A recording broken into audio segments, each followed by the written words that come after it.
Ready start.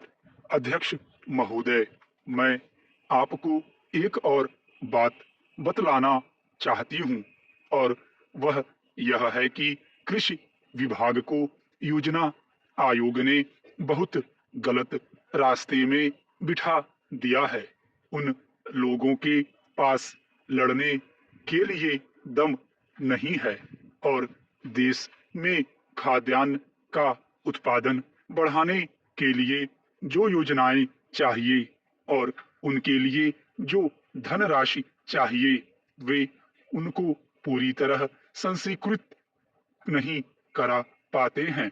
कृषि विभाग तो जमीन की तरह आधार होता है और उसी पर देश के लिए पर्याप्त अन्न पैदा करने का महान भार है।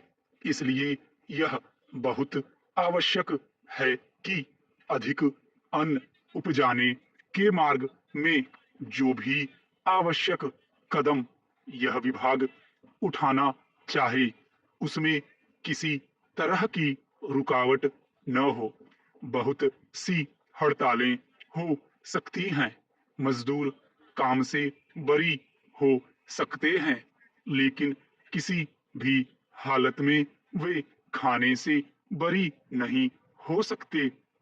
अब हम देखते हैं कि मिलों और कारखानों में हड़तालें हो जाती हैं, छुट्टी हो जाती है, तो आम काम के दिनों की अपेक्षा लोग उन दिनों में ज्यादा खाना खाते हैं, ज्यादा दावतें करते हैं। आज यह हमारे लिए यह सर्वाधिक महत्व का विषय है कि हमारा अन्न का उत्पादन उस गति से बढ़े ताकि हम अपनी खपत से अधिक उत्पादन कर उसका निर्यात कर सकें।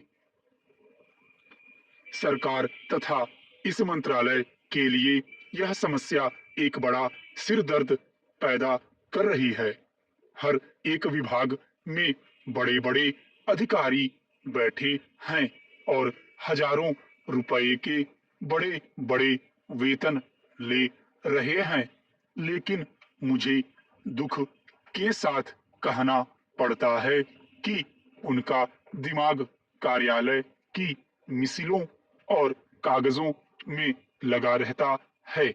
इस विभाग का काम बहुत ही महत्वपूर्ण है।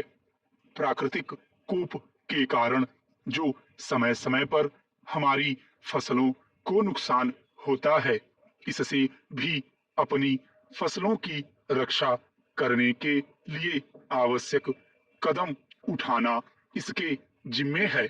आज मेरे पास लखनऊ से कुछ लोग आए थे और वे लोग बोल रहे थे कि यहाँ दिल्ली में इस अवसर पर ठंडी हवा चल रही है और आप यहाँ दरवाजे बंद करके बैठे हैं या आराम से लेटे हैं, लेकिन हमारी तो जान खतरे में है। वहाँ ओले गिर रहे हैं और हमारी गेहूं की फसल खतरे में है। अब यह इस विभाग का काम है कि चूंकि हवा में पानी ज्यादा होता है, इसलिए फसल के बचाव के लिए उस पर नियंत्रण किया जाए जिससे फसल की हानि न हो।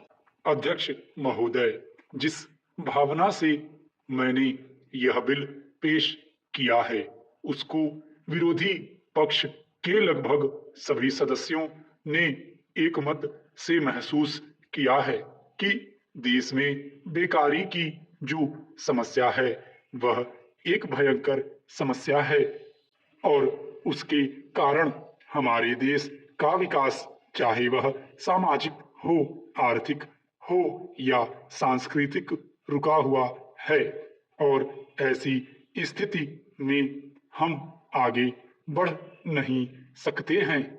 इसी प्रकार से इस परिस्थिति का निर्माण हम पिछले 54 वर्षों से देख रहे हैं।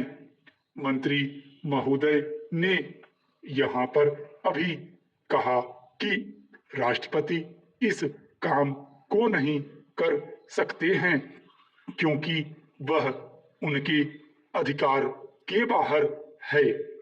आप राज्यों में राज्यपाल शासन स्थापित करते हैं जब यह देखते हैं कि किसी राज्य में वहाँ की व्यवस्था, वहाँ का विकास ठीक नहीं हो रहा है, जब किसी राज्य में गड़बड़ी फैल रही हो, विकास का काम समाप्त हो गया हो और जिम्मेदारी से लोग काम न करते हों, तो वहां पर राज्यपाल शासन स्थापित किया जाता है। ऐसे बहुत से उदाहरण हमारे देश में मौजूद हैं। उसी प्रकार से हमारे राष्ट्रपति हैं और अगर देश में इस तरह की स्थिति वर्षों तक चले तो कोई कारण नहीं है। आपात के रूप में राष्ट्रपति इस देश की सुरक्षा के लिए, इस देश की उन्नति के लिए जिम्मेदारी अपने हाथ में न ले सकें। हमारे भाइयों ने बहुत से उदाहरण दिए हैं कि राज्यों में संयुक्त सरकारें नहीं चली, लेकिन उसके पीछे राजनीतिक हथकंडे थे।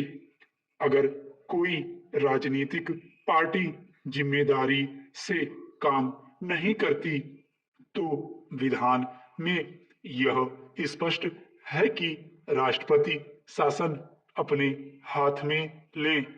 मैं एक उदाहरण देता हूँ कि संविधान में आदिवासी हरिजनों के उत्थान के लिए प्रण किया गया था कि 10 वर्ष में उनकी सामाजिक तथा आर्थिक स्थिति को सुधार देंगे, लेकिन यह सरकार उसमें भी असफल रही। उसको एक बार 10 वर्ष के लिए बढ़ाया गया और दोबारा फिर 10 वर्ष के लिए बढ़ाया गया। इसी तरह से उसको बढ़ाते जा रहे हैं, लेकिन उनकी आर्थिक और सामाजिक उन्नति आप नहीं कर पाए हैं। इस काम में सरकार बिल्कुल असफल हुई है। पिछली बार सरकार पर अविश्वास का प्रस्ताव भी आया था और वह पास होने वाला था। इसलिए मेरा कहना है कि हमारे देश में यह जो बेकारी की समस्या है वह एक बहुत ही भयंकर समस्या है। स्टॉप।